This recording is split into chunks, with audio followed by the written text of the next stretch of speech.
Mr. Rivera, open up. Your wife is under arrest. The voice outside boomed so hard it rattled the glass panes of my front door. My heart jumped into my throat. For a split second, I thought maybe I'd stepped into some nightmare. But no, the pounding was real. Heavy fists shook the frame again, like they were trying to break it off the hinges. It was barely sunrise. I had only been awake 20 minutes, robe still tied around me, socks on my feet, and coffee mug in my hand. The quiet of the morning shattered under that voice. Before we dive in, comment which country you're watching from. Let's see how far this story travels. I set my mug on the counter and peered through the narrow side window. That's when I saw them. Three men, broad-shouldered, standing in a half formation on my porch. Tactical pants, navy polyester shirts, sunglasses, even though the sun had barely risen. The white block letters across their backs read, HOA cop. If you squinted, they might have passed for police. But I wasn't half asleep, and I knew fake when I saw it. I cracked the door just enough to keep the chain latched. "What the hell is going on?" I asked. The tallest one stepped forward, resting a hand on the pistol at his hip like he wanted me to notice it. My stomach dropped when I recognized him. Trent Mercer, my smug neighbor from across the street, always strutting around like he owned the whole block. Now here he was, trying to play sheriff with two lackeys behind him. "Step aside, sir," he said, voice deep and theatrical. "We've had official reports of violations. Your wife needs to come with us for questioning." Behind me, Sophia walked into view, tying her hair back, calm as if this circus wasn't unfolding on our porch. She leaned closer, her voice steady as stone. "Do you have a warrant?" That single word sliced through Trent's fake authority like a knife. His smirk faltered. "What? You heard me," she said, arms crossed. "Do you have a search warrant? An arrest warrant? Anything at all?" One of the so-called HOA cops coughed, clearly trying not to laugh. The other shifted, glancing down the street. Curtains were twitching. Neighbors were already watching. Trent straightened his shoulders, trying to regain control. "Neighborhood security is no joke, Mrs. Rivera. You can come with us the easy way or the hard way." Sophia didn't even flinch. "Daniel," she said to me without taking her eyes off him, "call the sheriff's office. Report 3 men impersonating officers on our porch." The sneer snapped back on Trent's face, but his eyes betrayed him. For the first time, he looked unsure. "No," Sophia said again, her voice like steel. "The mistake is yours." The porch fell silent. The air was tight, heavy, like one wrong move could snap everything in half. And I knew in my gut, this wasn't the end. "You're making a big mistake," Trent growled, his voice low and coiled with menace. Camille's reply came sharp, unwavering. "No, Trent, the mistake is yours." The porch fell silent for a beat.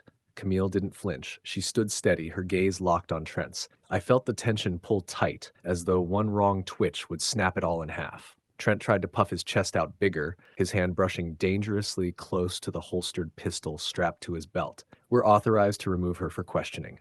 Step aside, Daniel, or you'll regret it."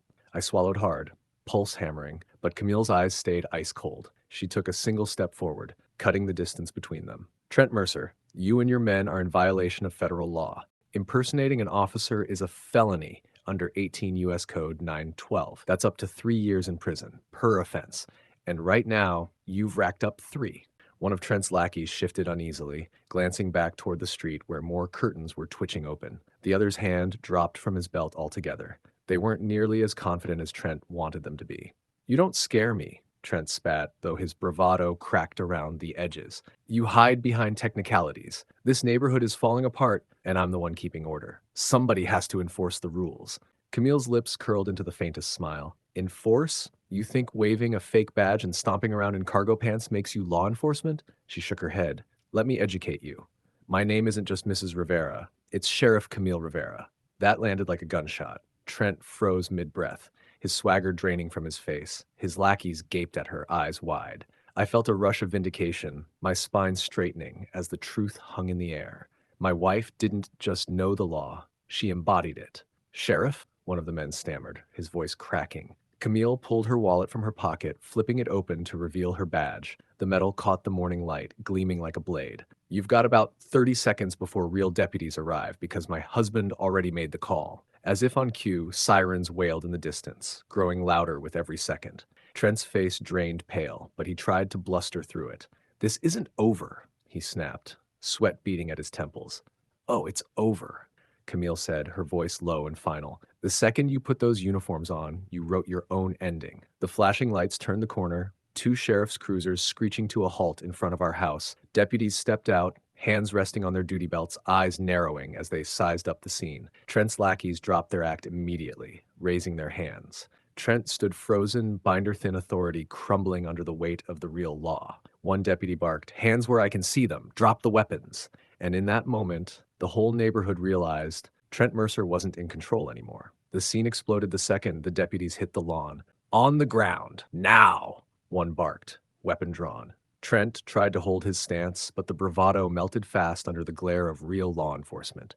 His lackeys were already backing down, hands in the air, the fake toughness leaking out of them like air from a popped tire. One dropped the crowbar with a clatter, and it skittered across the porch steps. Another muttered, "We're done, man. This is crazy." But Trent wasn't ready to give up. His jaw locked, his face blotchy red, and his hand twitched near the pistol grip at his hip. Camille caught it instantly. In one clean motion, she shoved the door wide, snatched his wrist, and twisted. The neighborhood gasped as Trent hit the wood planks face first, groaning. Camille had him pinned before anyone else could even move, her knee digging square between his shoulder blades. Her voice cut through the air like a blade. "Trent Mercer, you're under arrest for criminal trespass, impersonating an officer, harassment, and attempted forced entry into a private residence."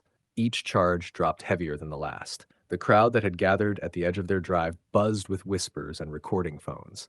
The man who had strutted around like a tyrant now lay squirming under the knee of the woman he thought he could intimidate. Who the hell are you?" Trent wheezed, cheek grinding against the boards. Camille didn't hesitate.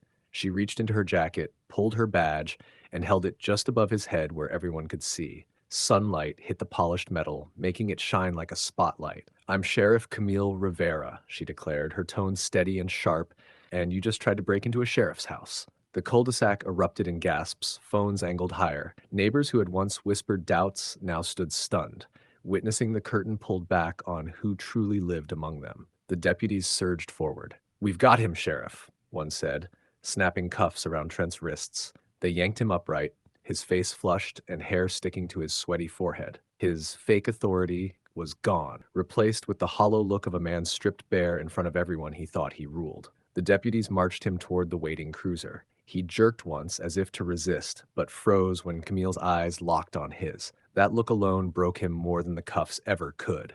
Neighbors whispered, some outright cheering.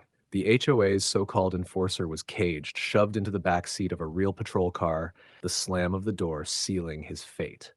If you're enjoying this HOA story so far, like and subscribe because the story is only going to get better. As the sirens faded, I stood beside Camille, pride swelling in my chest. She hadn't just defended our home, she'd exposed Trent for what he was, a coward hiding behind fake power.